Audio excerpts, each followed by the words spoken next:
Assalamualaikum warahmatullahi wabarakatuh. Alhamdulillah, pemirsa, kita bersyukur kepada Allah berjumpa lagi pada pagi hari ini dengan saya Anin Lee di AL Dakwah Maluku, menebarkan manfaat. Pemirsa, saya berada di kota Namlea hari ini. Tadi baru tiba dengan kapal cepat. Alhamdulillah, saya berada di rumah abang saya, Bang Ramlino SP. Sebelumnya bagaimana kabar? Alhamdulillah baik. Alhamdulillah, kabar beliau sehat, insya Allah. Semoga Allah SWT berikan beliau semangat, karena beliau di sini setelah beliau berkecimpung di dunia birokrasi, ya, sekarang beliau sudah dipercayakan untuk menjadi penasihat agama lah di masyarakat. Jadi luar biasa jenjang perjalanan beliau dalam mengabdi kepada negara, membina masyarakat, luar biasa. Nah pemirsa, insya Allah saya akan mungkin menanyakan terkait riwayat pendidikan beliau, dari beliau SD atau mungkin dulunya bukan SD, kita tidak tahu. Kita akan dengarkan cerita beliau, ya, sampai beliau berkiprah mulai dari Ambon sampai akhirnya ada di kota Namlea dan bisa berada di lembaga pemerintah di dunia birokrasi, insya Allah. Tentu ini perjalanan yang begitu panjang dan kita akan dengarkan cerita-cerita menarik. Mudah-mudahan ini juga bisa menjadi motivasi. Langsung saja, abang, mohon maaf, abang bisa ceritakan sedikit abang punya riwayat pendidikan yang selama ini sampai akhirnya abang seperti ini. Terima kasih. Assalamualaikum warahmatullahi wabarakatuh. Ini bukan suatu kebetulan tentang proses perjalanan hidup saya yang asal kelahiran saya itu berasal dari Seram, tepatnya di Dusun Amaholu, Kecamatan Huamual saat ini. Waktu itu masih Kecamatan Piru. Lahir pada tahun 1964 di Dusun Amaholu. Kemudian menempuh pendidikan SD, dulu masih Madrasah Ibtidaiyah, di Dusun Amaholu pada tahun 1971, yang sekolahnya masih, tenaga gurunya waktu itu masih satu orang saja, Haji almarhum Usman Hart. Beliau juga luar biasa, seorang pendidik yang cukup konsisten dengan pendidikan, dengan semangat yang luar biasa, mendidik 6 kelas sendirian. Baru beberapa tahun kemudian ada tenaga-tenaga yang kemudian mau mengabdi bersama-sama beliau. Lalu kemudian dalam perjalanan itu kita lulus Madrasah Ibtidaiyah pada tahun 1977, lalu melanjutkan pendidikan di SMP Negeri Suli. SMP Negeri Suli tahun 1977 dan lulus pada tahun 1981. 1981 selanjutnya kemudian dengan berharap ridho Allah mencoba untuk masuk ke SMA Pembangunan. Dulu masih namanya SMPP, Sekolah Menengah Pembangunan Persiapan pada saat itu. Kemudian sekarang berubah menjadi SMA 4. Lulus pada tahun 1985. Kemudian mencoba untuk masuk di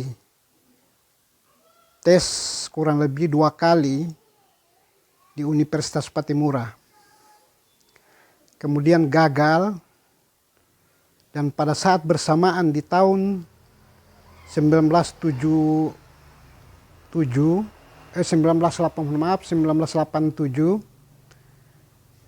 pembukaan Universitas Darussalam Ambon, yang namanya kalau tidak salah waktu itu masih Universitas Darussalam Maluku. masuk pada program studi pertanian.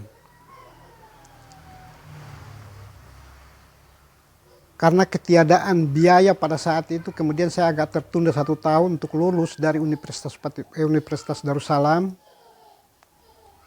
Sehingga saya lulus pada tahun 1992. Lalu mencoba untuk mencari pekerjaan setelah lulus, sempat tes di beberapa kabupaten termasuk di Maluku Tengah, tapi Allah belum merestui, belum memberikan kesempatan kepada saya untuk mengabdi di lembaga pemerintah pada saat itu. Akhirnya di tahun 1994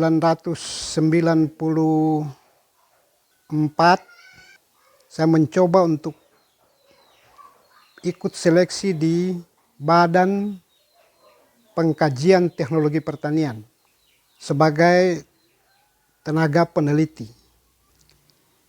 Dan waktu itu kita masih dikontrak sebagai tenaga.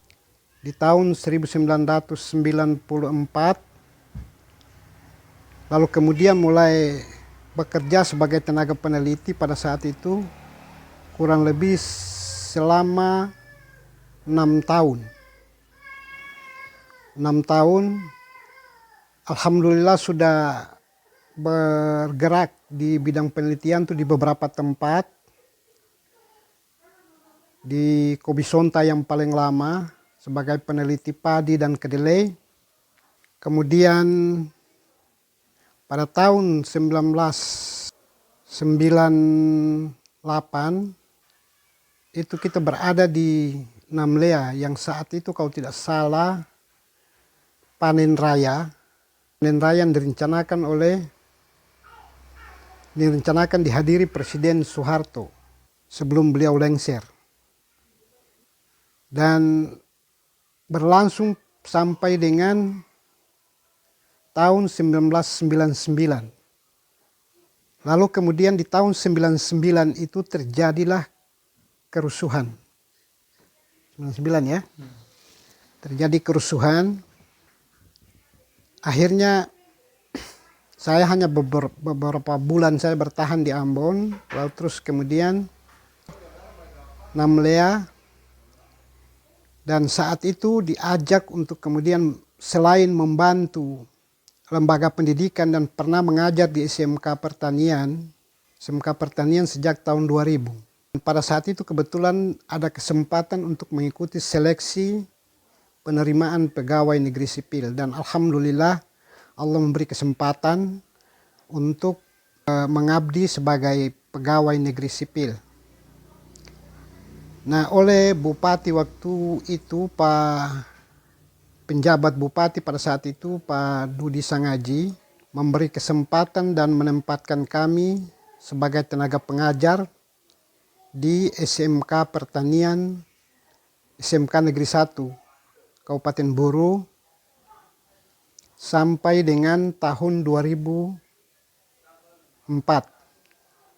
Kurang lebih 4 tahun mengabdi sebagai tenaga pengajar di SMK Pertanian, sekaligus sebagai dosen di Universitas Ikra Buru dari tahun 2001 sampai dengan tahun 2009 sebagai tenaga dosen.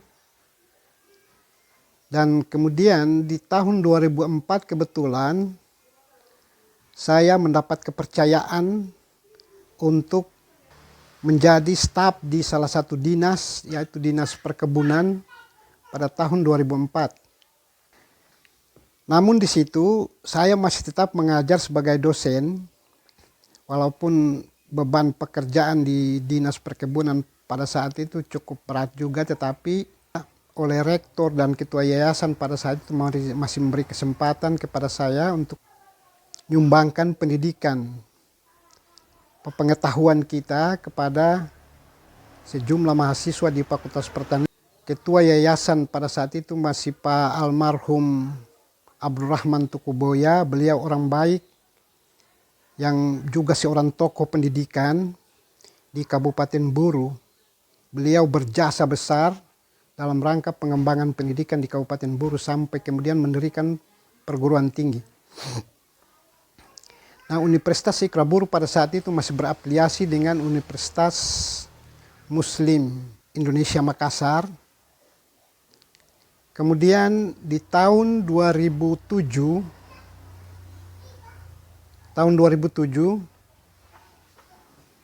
saya dipindahkan sebagai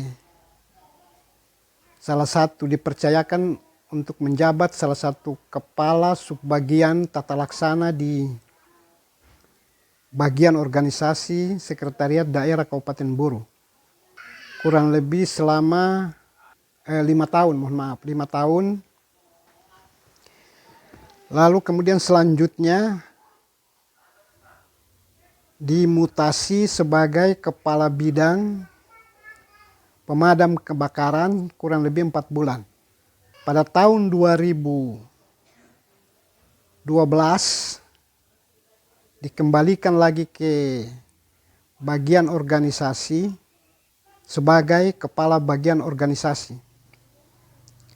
Dalam perjalanan itu kemudian oleh Pak Ramli Umasugi sebagai bupati 2 periode pada saat itu, saya dipercaya sebagai kepala bagian organisasi sampai dengan tahun 2022 hingga pensiun saat ini. Nah, setelah pensiun ini diminta untuk mendampingi teman-teman di Masjid Al-Hijrah untuk membantu mereka di masjid dalam mengelola masjid dan membina masyarakat di Dusun Jiku Besar, Kampung Baru. Selain itu aktif juga di beberapa organisasi. Salah satunya adalah Kerukunan Keluarga Sulawesi Tenggara sejak tahun 2018 sebagai wakil ketua. Dan dalam perjalanan itu kemudian kemarin kita telah melakukan musyawarah daerah untuk memilih kepengurusan yang baru. Dan insya Allah kepengurusan yang baru ini akan dilantik pada 2 September ke depan. Barangkali untuk sementara itu riwayat perjalanan pendidikan saya. Mudah-mudahan teman-teman yang ada di Indonesia, di Maluku khususnya, di Kabupaten Buru maupun di Seram bagian barat, sama untuk adik-adik saya di Kampung Amaholo, semoga menjadi motivasi untuk bisa lebih maju ke depan dan jangan putus semangat. Pendidikan bukan untuk orang kaya saja, tapi kita orang yang kekurangan pun sebetulnya punya kesempatan yang sama dengan mereka. Tinggal bagaimana kita bersemangat untuk menempuh pendidikan. Demikian apa yang bisa saya sampaikan. Terima kasih. Wassalamualaikum warahmatullahi wabarakatuh. Baik pemirsa, alhamdulillah tadi kita sudah mendengarkan bagaimana perjalanan pendidikan beliau, cukup panjang ya. Sepertinya tidak ada waktu istirahat. Dari tahun ke tahun setelah beliau belajar mulai dari sekolah dasar, menengah atas, ya, kemudian di jenjang pekerjaan. Ya, jadi belajar dan kemudian mengabdi kepada negara, kepada masyarakat. Ini perjalanan yang cukup luar biasa ya. Dari pertanian ke birokrasi, itu juga luar biasa itu. Jadi luar biasa ya. Beliau jurusan pertanian tapi bisa jadi ketua organisasi pemadam kebakaran juga tadi itu. Kepala bidang pemadam kebakaran. Jadi ini hal-hal yang barangkali di luar nalar kita ya. Tapi melihat pengalaman barangkali, karena tadi itu orang miskin tidak boleh takut untuk jalan ke jenjang pendidikan, karena pengalaman-pengalaman itu yang nantinya akan mendukung, yang membawa kita ke dalam proses pekerjaan. Nah, demikian barangkali untuk video kali ini. Insya Allah semoga bermanfaat bagi kita, dan semoga ini bisa menjadi amal jariah untuk beliau, karena ketika motivasi ini diikuti oleh orang ya, maka itu menjadi pahala yang akan mengalir terus menerus. Dan terima kasih juga pemirsa sudah menyaksikan video ini. Jangan lupa nontonnya harus full ya, tidak boleh setengah-setengah. Kalau setengah nanti pahamnya sedikit.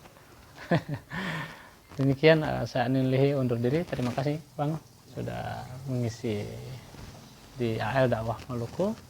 Insya Allah masih ada hal-hal lain yang akan dibicarakan, karena di dalam benak beliau ini masih banyak sebenarnya ya. Tapi karena insya Allah saya Anin Lihi undur diri. Saya ucapkan terima kasih. Assalamualaikum warahmatullahi wabarakatuh.